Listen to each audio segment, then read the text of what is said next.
Hey everyone, and welcome back. Ready for another deep dive? Always. Awesome. So today we're going deep into something I think we can all relate to. Coughs. Yeah. But we're not talking like just any cough. We're going way back to ancient Chinese medicine to see how they understood coughs. Right. And our trusty guide is the Yellow Emperor's Classic of Internal Medicine. Oh, a classic. Now, get this, this ancient text is basically saying coughs aren't just about your lungs, like we tend to think today. It's wild, right? We just assume it's like, oh, grab the cough drops. It's the lungs. Exactly. But this text is like, hold up, there's a whole lot more going on. It suggests that any of the 5 major organs, heart, liver, spleen, lungs, kidneys, even the 6 bowels, can be the root of a cough. Wait, so you're saying, like, my stomach could be making me cough? Exactly. Yeah. The Yellow Emperor's Classic has this amazing way of looking at the body, not as separate parts, but this, like, totally interconnected web. I'm intrigued. Tell me more about this interconnectedness. How would a cough even, like, come from the spleen, for example? Okay, so imagine the body like a weather system. You know how cold weather can move through, affecting different areas at different times? Yeah, makes sense. Well, the text says things like food, drink, even what season it is, can mess with your body's balance. That disruption can then show up as a cough, even if it didn't start in the lungs. So my cough could actually be, like, a seasonal thing. Exactly, like more coughs in the fall than spring, for example. And get this, each organ is thought to be most vulnerable during a specific season. Whoa, okay, so like a cough calendar. Kind of. Lungs are susceptible in autumn, liver in spring, heart in summer, spleen in late summer, and kidneys in winter. Wow, that's a lot. Okay, so if my body's like this weather system and coughs can come from anywhere, how do I know what's really causing mine? Like, is there some ancient Chinese medicine cough decoder ring? That's a great question, and the text actually gives some clues. Each organ's cough has a unique fingerprint, so to speak. Okay, this is getting good. But before we jump into those specifics, we got to zoom out a bit. You with me? I'm all ears. In Chinese medicine, you look at the whole picture. So it's not just the cough itself, but what else is going on? Like, where's the discomfort? What time of day is it worse? What makes it better or worse? Right, so like detective work. Exactly. And this is where those 6 bowels come in. Each of the 5 main organs is linked to a bowel. So if a cough sticks around, it can jump from the organ to his paired bowel. Wait, so it's like a domino effect? One imbalance leads to another? You got it. But to really get into those steps, we got to look at those organ cough fingerprints we were talking about. Let's do it. Where should we start? Well, we might as well start with the usual suspect, the lungs. Yeah, sounds logical. So what does a lung cough look and sound like according to this ancient text? The classic lung cough is, well, the one we all kind of know. Often comes with wheezing, hard to breathe, and in bad cases, even coughing up blood. Okay, that one's pretty straightforward. But what about a cough coming from, say, the heart? Ah, the heart cough. Now, this one is a little sneakier. Sneaky, huh? Yep. The Yellow Emperor's Classic suggests it often involves chest pain, tightness in the throat, maybe even swelling there if it's really bad. It's about, like, seeing those connections beyond the obvious. Gotcha. So lungs, heart. What about the liver? What clues point to a liver cough? The liver cough usually involves pain under the ribs along with the cough. Oof. Sounds unpleasant. It can be. And here's a fun fact. It can actually make moving difficult. Like turning or twisting might cause a feeling of fullness under the flanks. Wow. So it's not just about the cough itself, but like how it impacts your whole body, even movement. This is fascinating. What about the spleen then? A spleen cough often brings pain under the right rib, and this pain might travel up to your shoulder and back. Kind of like we talked about with the liver, but with the spleen, moving can actually make the pain and the cough worse. Okay, so if I'm reaching for the cough drops and feeling achy in the back and shoulder, maybe my spleen is trying to tell me something. Could be. All right, so we've done lungs, heart, liver, spleen. What about the last of the 5 major organs, the kidneys? What's their cough fingerprint? Kidney coughs, according to the Yellow Emperor's Classic, often come with lower back pain. So picture a cough that's like traveling down your back. Interesting. So each organ's cough has its own location and symptoms. It's like a whole new language we're learning. Exactly. And it shows how connected everything is in the body. But remember, this is just the beginning. We've still got those 6 bowels and how they play into this whole cough symphony. Can't wait to hear more about those bowels and how they connect to all this. But maybe we should let everyone take a moment to digest all this new info first. Good idea. We've learned that coughs are way more complex than we might think. And this ancient Chinese medicine view is pretty fascinating, right? Totally. We'll be right back to continue our exploration of coughs and ancient Chinese medicine. Don't go anywhere. We'll be right here.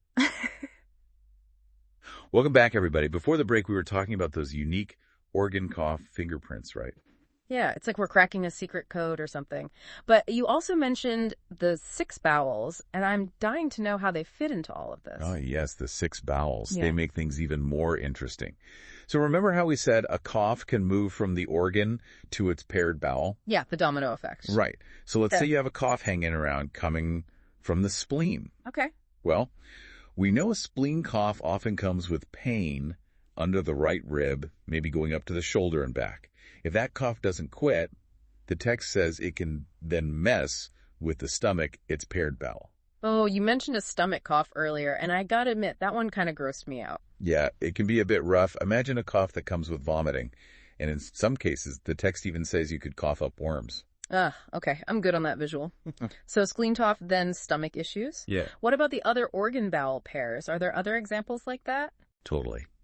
The Yellow Emperor's Classic talks about how a cough from the liver might move to the gallbladder, and you end up coughing up bile. And get this, a chronic lung cough could even affect the large intestine, causing, well, some awkward moments during those coughing fits. Yikes. Yeah.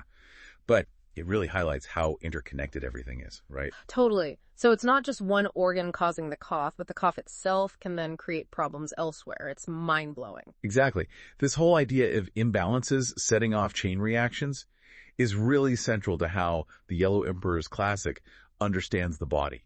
It's like the constant dance between all these systems, and the cough is just one part of the choreography. So treating a cough in the system isn't just about making it stop. You have to find the root cause, which could be anywhere along this chain of imbalances. You got it. The Yellow Emperor's Classic is all about treating the source of the problem, not just silencing the messenger, if you will. I love that. Treating the root cause makes way more sense than just covering things up. But how does that actually work? How would you go about treating an imbalance in the spleen, for example, or the liver? Well, the text describes this amazing system of healing that uses specific points and meridians on the body. Okay. These points are called acupoints, and they're like energy gateways that can be stimulated to restore balance and get things working properly again. You're talking about acupuncture, right? I've heard of that. Is that the main way they treat these imbalances, or were there other methods? Acupuncture is definitely a big one, but the text also talks about using herbs, making changes to your diet, even adjusting your lifestyle. Wow. It's a multi-pronged approach that takes the whole person into account. It's really amazing how we've gone from thinking of a cough as just annoying to seeing it as a potential sign of something deeper going on. And this ancient Chinese medicine system has this whole framework for understanding and treating those imbalances, not just hiding them. It's a whole different perspective, isn't it? Absolutely. And the biggest takeaway for me is that our bodies are constantly talking to us. Right. Whether it's a cough, a sneeze, a headache, even a tiny ache, these could be messages from our insides trying to get our attention. So true. We often try to shut those messages down with quick fixes or distractions. Yeah. But what if we actually listened? Yeah. What could we learn from our bodies? What kind of wisdom could we uncover? It's a powerful thought. I know I'm definitely more aware of those little signs and what they might mean after this deep dive. That's what makes this exploration so rewarding. Totally agree. It's not just about coughs, but about reconnecting with the wisdom that's already inside of us. I couldn't have said it better myself. Welcome back. We've been on quite the journey exploring coughs through the lens of ancient Chinese medicine. It's fascinating how much depth there is to something we often take for granted, right? Totally. Before the break, we were talking about how in this system, you have to treat the root cause of a cough, not just the cough itself. And you mentioned that a skilled practitioner would consider all sorts of things to find that root cause. Can you walk us through what that process might actually look like? Sure. Imagine it like solving a mystery. You got to gather clues to understand the whole story behind the cough. Ooh, I like that. So a practitioner might start by asking about, the specifics of your cough. Is it dry, wet, worse at a certain time of day? Does anything make it better or worse? Makes sense. They'd also want to know about any other symptoms you have, even if they seem totally unrelated. So it's about looking at the big picture, not just zeroing in on the cough. Exactly. It's all about context, your medical history, emotional state, diet, sleep, even the season at all matters.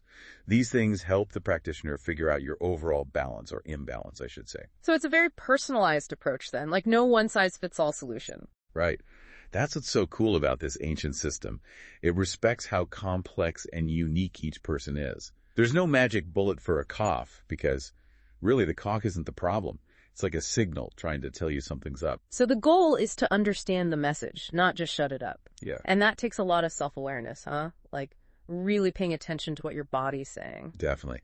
The Yellow Emperor's classic really emphasizes that connection with your body, tuning in to those subtle hints before they become big problems. It's like learning a whole new language, the language of your body. Exactly. Learning to listen with all your senses, noticing those little changes in how you feel physically and emotionally. It's a journey, and it starts with just paying attention. This deep dive has been incredible. I've always been into like holistic health and stuff, but seeing coughs through the lens of ancient Chinese medicine has been a game changer. I'm glad to hear that. I hope our listeners are feeling inspired to, explore their own bodies and what they might be trying to say. Me too. And maybe that next cough will be the start of a whole new understanding of your health. Thanks for joining us on this deep dive into the world of coughs. Until next time. See you then.